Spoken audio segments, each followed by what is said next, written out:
ফেরেশতারা এই এলাকার মানুষগুলা কি করে? কই তারা ইফতার নিয়ে বসে আছে। কই ইফতার করে না কেন? কই নির্ধারিত সময়ের অপেক্ষা করতেছে। তাদের গলার অবস্থা কি? কই গলার অবস্থা বেশি ভালো না, শুকায়া রইছে। পেটের অবস্থা কি? কই ভালো না, পেটের ক্ষুধায় তারা জর্জরিত হয়ে আছে, পেট পিট ব্যথা করতেছে।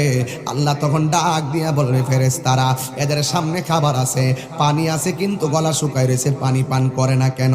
পেটের মধ্যে খাবার নাই, তাদের সামনে খাবার আছে, ওরা খায় না কেন?